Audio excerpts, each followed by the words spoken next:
Le président ukrainien Volodymyr Zelensky s'est adressé ce mercredi aux participants du forum de Davos. Il réclame notamment des livraisons d'armes plus rapides. Le ministre de l'Intérieur ukrainien tué dans un crash d'hélicoptère près de Kiev. L'appareil s'est écrasé aux abords d'une école maternelle. Il y a de nombreuses victimes. En France, le gouvernement sous pression à la veille d'une journée de grève nationale contre la réforme des retraites. De fortes perturbations sont à prévoir. Les participants au forum de Davos ont observé ce mercredi 1 minute de silence en hommage aux victimes de l'accident d'hélicoptère qui a tué le ministre ukrainien de l'Intérieur et plusieurs autres personnes. Un geste fait à la demande du président Volodymyr Zelensky qui a demandé à ses alliés d'accélérer la livraison d'armes à l'Ukraine pour faire face à l'agression russe.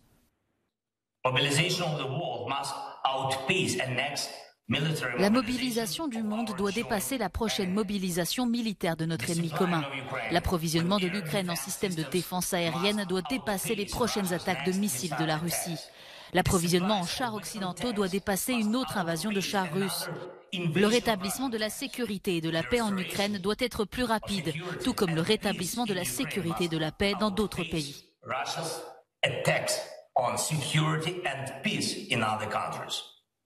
Loin de Davos, à Saint-Pétersbourg, le dirigeant russe Vladimir Poutine a visité une usine d'armement.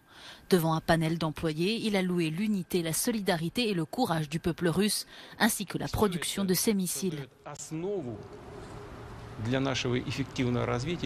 Tout cela crée une base pour un développement efficace. Cela nous garantira la victoire, je n'en doute pas. Notre production de missiles de défense aérienne est comparable à la production mondiale. Par conséquent, nous pouvons compter là-dessus et tout cela ne peut que nous donner confiance que la victoire sera à nous. Les autorités russes souhaitent accélérer la production de munitions et de missiles qui commencent à manquer sur le front. Reste un obstacle de taille pour atteindre cet objectif, contourner l'embargo technologique occidental. Le crash d'un hélicoptère ce mercredi à Brovary, près de Kiev, a fait 14 morts et 25 blessés, selon un dernier bilan revu à la baisse. Un précédent bilan faisait état de 18 personnes tuées. Dans l'appareil se trouvaient 9 passagers, dont le ministre ukrainien de l'Intérieur, Denis Monastirski, qui se rendait sur la ligne de front. Il est le plus haut responsable ukrainien à avoir trouvé la mort depuis le début de la guerre. Son premier adjoint ainsi qu'un autre responsable du ministère ont également péri dans la catastrophe.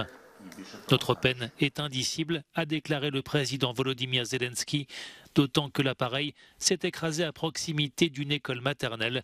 Au moins un enfant a été tué et 11 autres blessés. On ignore à ce stade les causes de cette tragédie. Les services de sécurité ukrainiens ont indiqué envisager toutes les pistes, y compris une action délibérée de destruction. L'Allemagne a proposé son aide aux enquêteurs.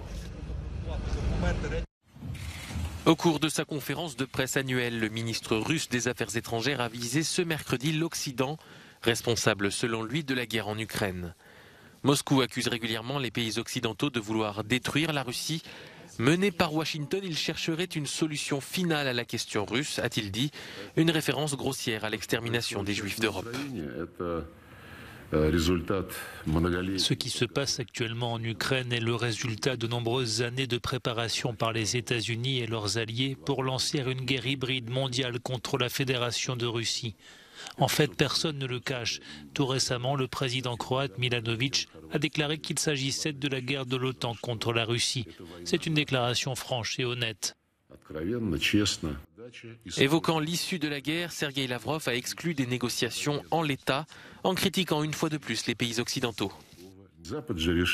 L'Occident décide au nom de l'Ukraine. C'est l'Occident qui a interdit à Zelensky de conclure un accord avec la Russie à la fin du mois de mars de l'année dernière, alors qu'un accord était prêt.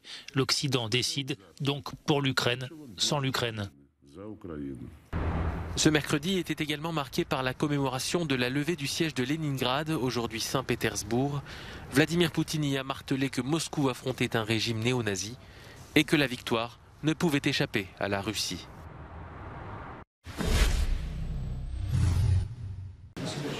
C'est une confirmation venue d'un repenti. Le Qatar et le Maroc sont impliqués dans le scandale de corruption qui secoue le Parlement européen. L'avocat de Pier Antonio Panzeri, l'ancien eurodéputé au centre de l'affaire, précise que l'accord conclu avec la justice belge réduira la peine de l'accusé, mais il espère que cela sera aussi pris en compte pour sa femme et sa fille. L'élu italien reconnaît sa participation à un scandale de trafic d'influence. Monsieur Panzeri est en aveu aujourd'hui d'avoir participé activement à des actes de corruption en lien avec le Qatar et en lien avec le Maroc, et donc d'avoir été corrompu et d'avoir corrompu d'autres personnes. Et il accepte le terme de dirigeant de l'organisation criminelle. Ça ne veut pas dire qu'il est le seul dirigeant, ça veut dire que c'est au moins un des dirigeants d'une organisation qui avait pour objectif notamment de corrompre des personnes. Son épouse et sa fille sont actuellement en train de faire appel pour l'extradition entre l'Italie et la Belgique. A-t-il fait mention de son épouse et sa fille? Est-ce qu'elles font partie de l'accord ou pas du tout? L'intérêt pour la justice, c'est d'avoir quelqu'un qui n'a plus d'intérêt à se défendre et qui n'a pas d'intérêt non plus à accuser à tort quelqu'un. Il a l'obligation de dire la vérité sur tout le monde. Et en contrepartie de cela, il sait quelle est la peine et il accepte la peine qui est déjà fixée dans le cadre de l'accord. Mais ce qui est important pour lui, c'est de pouvoir se libérer, de pouvoir parler de manière plus aisée et de savoir à quoi s'attendre déjà maintenant et d'espérer, parce qu'il collabore, qu'il y ait aussi, c'est vrai, pour sa famille, pour sa femme et pour sa fille, qui font l'objet de procédures pénales en Belgique, qu'il y ait aussi une certaine bienveillance de la part du ministère public. C'est ce qu'il espère. Mais vous ne pouvez pas nous dire, par exemple, si parmi les noms qu'il pourrait donner au procureur, il y a des parlementaires actuellement en fonction ou bien des personnes qui exercent dans d'autres institutions européennes? Non, ça, je ne peux pas le dire. Ce serait violer l'accord qu'on a justement avec le parquet fédéral et ce serait violer un principe. Ce n'est pas dans l'intérêt de mon client de communiquer ces informations. Nous, on communique dans son intérêt et par rapport à la voix qu'il veut porter aujourd'hui, mais on ne communique pas sur des éléments qu'il communiquera à la justice pour la justice. Maître Kenneth, je vous remercie beaucoup pour votre temps. Je vous en prie. La cigarette n'a désormais plus sa place dans les rues du Mexique. Le pays a promulgué dimanche l'une des lois anti-tabac les plus strictes d'Amérique latine, interdisant le tabagisme dans tous les lieux publics, y compris les hôtels, les parcs et les plages. Seules les propriétés privées ne sont pas concernées. 48 heures après sa mise en application, les habitants restent divisés. C'est bon et mauvais à la fois. C'est bien parce que fumer est mauvais pour notre santé et on ne s'en rend pas compte. Mais en même temps, c'est mal parce que l'on devrait pouvoir faire ce que l'on veut de sa santé.